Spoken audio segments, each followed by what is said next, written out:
अस्सलामुअलैकुम जी। आज का हमारा टॉपिक है difference between ego and self respect. इसकी हम डेफिनेशन देख लेते हैं ईगो की। Ego is a sense of superiority और सेल्फ इम्पोर्टेंस। जो ईगो होती है यानी जो हमारी अना होती है, वो एक ऐसी हिस्स है जो हमें ये सोचने पर मजबूर करती है कि हम दूसरों से बेहतर हैं, ख़ुद को बेहतर समझते हैं। सेल्फ़ इम्पोर्टेंस, अपनी ख़ुद की अहमियत, ज़ाती अहमियत। उस अहमियत का दारोमदार बिल्कुल भी आपके वैल्यूज़ और आपके प्रिंसिपल पर नहीं होता। वो सिर्फ़ आपकी ज़ाती तस्कीन होती है कि आप दूसरों को छोटा समझें और ख़ुद को बड़ा समझें। वाइल जबकि self respect is having a positive regard for one self based on values and principle. जबकि सेल्फ रिस्पेक्ट यानी खुद की इज़्ज़त करना एक ऐसी चीज़ है जो हमें अपने आप को पॉजिटिव यानी मुस्बत रहने के लिए मजबूर करती है। और हम लोग उस सेल्फ़ रिस्पेक्ट को अपनी वैल्यूज़ और अपने प्रिंसिपल यानी जैसे अगर हमें कोई चीज़ अपनी ऑनेस्टी को कुर्बान करने को कहती है तो हम अपनी ऑनेस्टी कुर्बान नहीं कर सकते। वो हमारी सेल्फ़ रिस्पेक्ट होती है।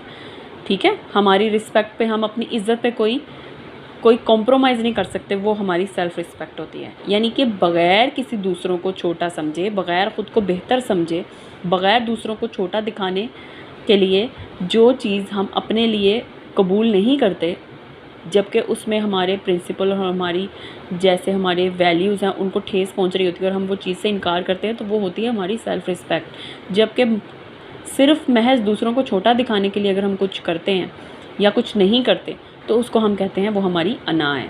ठीक है। सेकंड इसका पॉइंट देखें है मोटिवेशन।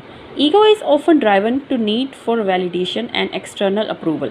यानी कि ईगो में एक इंसान अगर ईगो में है, अना में है, वो सिर्फ ये देखेगा कि मेरी सेल्फ इस्टीम होनी चाहिए, मुझे वैलिडेशन चाहिए। Impact on relationship. Ego can lead to conflicts. जो आपकी अना है वो आपकी रिलेशनशिप पे, चाहे वो कोई भी रिलेशनशिप है, रिलेशनशिप किसी भी किस्म की हो सकती है, उस पर क्या होता है, लड़ाइयाँ होती हैं, कंपटीशन, मुकाबला किया जाता है। क्योंकि जिस इंसान में ईगो होती है वो हमेशा अपना मुकाबला दूसरों से करता है और वो ये अपने अंदर समझता है कि मैं बेहतर हूँ। एंड लैक ऑफ एम्पैथी, दूसरों के जज्बात का बिल्कुल भी ख्याल नहीं होता। While self respect fosters healthier relationship, respect for others and effective communication. जाहिर सी बात है, जिस इंसान के अंदर अपने लिए ये जज्बा नहीं है कि मैं तो सबसे बेहतर हूँ, कि मैं तो बहुत ज़्यादा कोई हलाई चीज़ हूँ, तो वो दूसरों से अच्छा ही रिलेशन रखता है, वो दूसरों से मुकाबला नहीं करता, तो वो एक हेल्दी रिलेशनशिप बिल्ड करता है। हैंडलिंग क्रिटिसिज्म लास्ट में यही है कि जब आप ego tend to react defensively to criticism. जो ईगो वाला बंदा होता है उसका अगर आप कोई क्रिटिसिज्म उस पर करते हो या उसके ऊपर कोई तनकीद करते हो या उसको तुम कहते हो कि वो तुम सही नहीं कर रहे हैं। Impact on relationship. Ego can lead to conflicts. जो आपकी अना है वो आपकी रिलेशनशिप पे, चाहे वो कोई भी रिलेशनशिप है, रिलेशनशिप किसी भी किस्म की हो सकती है, उस पर क्या होता है, लड़ाइयाँ होती हैं, कंपटीशन, मुकाबला किया जाता है। क्योंकि जिस इंसान में ईगो होती है वो हमेशा अपना मुकाबला दूसरों से करता है और वो ये अपने अंदर समझता है कि मैं बेहतर हूँ। एंड लैक ऑफ एम्पैथी, दूसरों के जज्बात का बिल्कुल भी ख्याल नहीं होता। While self respect fosters healthier relationship, respect for others and effective communication.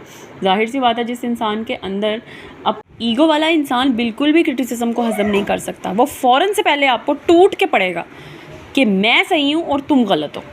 ये होता है ईगो वाला बंदा। लेकिन अब सेल्फ रिस्पेक्ट वाले बंदे को अगर आप क्रिटिसाइज़ करते हो तो वो बहुत ज़्यादा कंस्ट्रक्टिव फीडबैक देता है आपको, क्योंकि उसको पता है कि अगर वो इस चीज़ को हेल्दी तौर पर लेगा या उस चीज़ को पॉजिटिव लेगा तो उसको क्या होगा कि वो ग्रो करेगा, उसकी पर्सनैलिटी में ग्रोथ आएगी।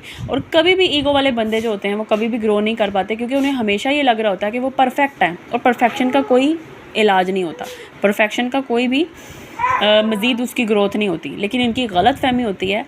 अब आप मुझे ये बताएं कि आप में ईगो है या आप में सेल्फ़ रिस्पेक्ट है। और अगर आपको मेरी वीडियो अच्छी लगी है तो काइंडली मेरे चैनल को सब्सक्राइब करें, लाइक करें और शेयर करें। जज़ाकल्लाह।